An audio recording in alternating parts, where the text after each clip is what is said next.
Mesdames, Mesdemoiselles et Messieurs, bonjour. Je me présente, Yannick Sayer, je suis polytechnicien en nouvelles technologies de l'information et de la communication.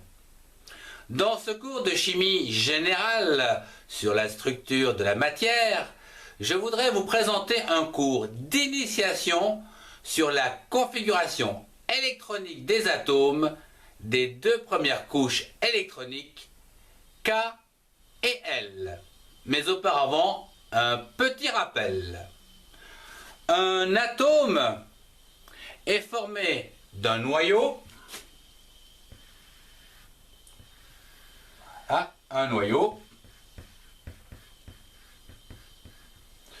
dans lequel se trouvent des protons chargés positivement et des neutrons. Autour de ce noyau gravitent des électrons sur des couches ou des orbites, comme ceci. Et nous allons voir ceux qui gravitent au niveau de la couche K et L. Dans le tableau périodique, prenons le premier élément qui est l'hydrogène 1. Au niveau de notre structure électronique, nous avons donc le noyau autour duquel tourne un seul électron. La configuration électronique de l'hydrogène sera donc d'écrire ce premier niveau qui correspond à la couche K, 1.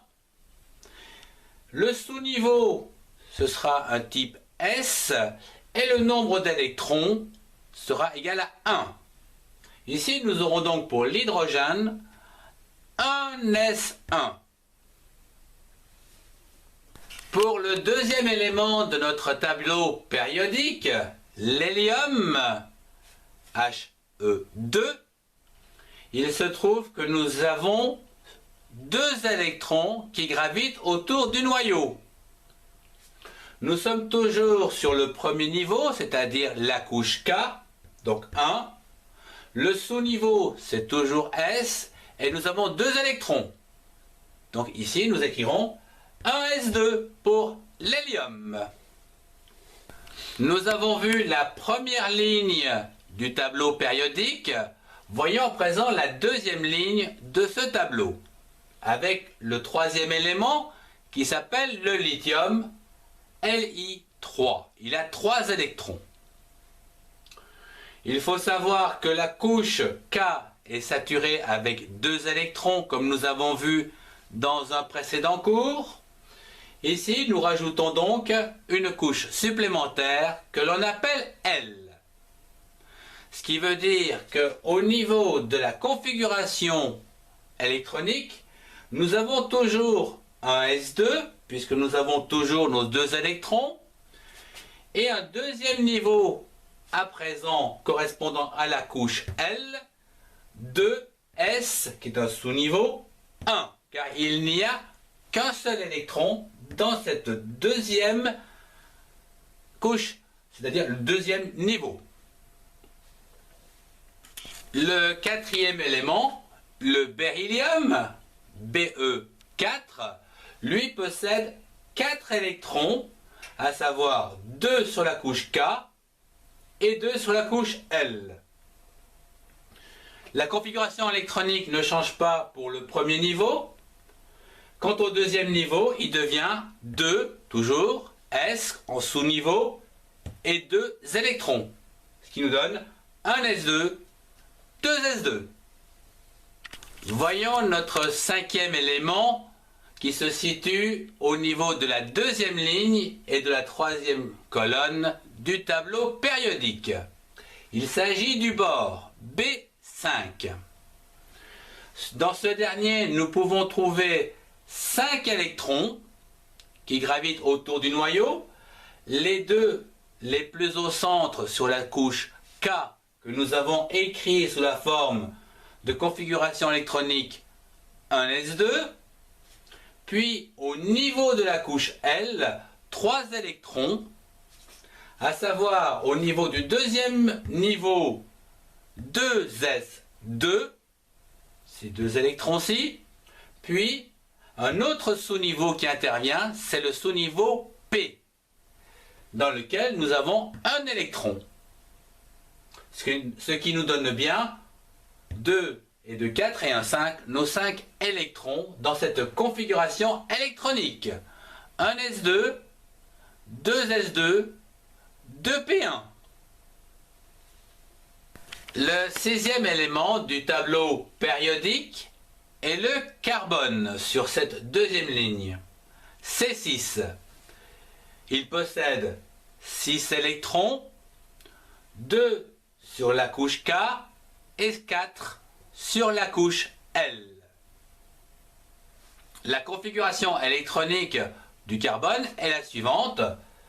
1s2 premier niveau et 2s2 2p2 pour le deuxième niveau qui correspond à la couche L. Le septième élément de notre tableau périodique est l'azote, N7.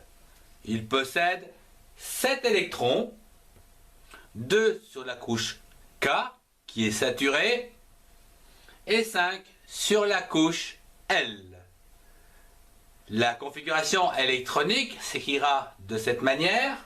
1s2 pour la couche K, puis 2s2 2p3 pour la couche L, qui est donc du deuxième niveau. Le huitième élément de notre tableau périodique sera l'oxygène O8. Il possède 8 électrons, 2 sur la couche K, qui est saturée, et 6 sur la couche L. Nous pouvons donc écrire la configuration électronique de l'oxygène, 1s2 pour la couche K, premier niveau, et pour le deuxième niveau, 2s2, 2p4. En effet, ici, nous avons 4 électrons, ici 2 électrons, ce qui nous donne bien une somme de 8 électrons. Le compte est bon. Le neuvième élément du tableau périodique, c'est le fluor, F9, qui lui possède 9 électrons autour du noyau, 2 sur la couche K, qui est saturée, et 7 sur la couche L. La configuration électronique peut donc s'écrire de cette façon. 1s2 pour le premier niveau, la couche K, 2s2, 2p5 pour le deuxième niveau qui correspond à la couche L. Et pour finir cette deuxième ligne du tableau périodique, nous trouvons le 10e élément, le néon N10, qui possède 10 électrons, 2 pour saturer la couche K, et 8 qui vont saturer la couche L. Nous allons donc pouvoir écrire la configuration électronique comme ceci. 1s2 qui va donc correspondre à la première couche, la couche K, premier niveau. 2s2, 2p6 qui va donc correspondre à la couche L saturée, à savoir le deuxième niveau.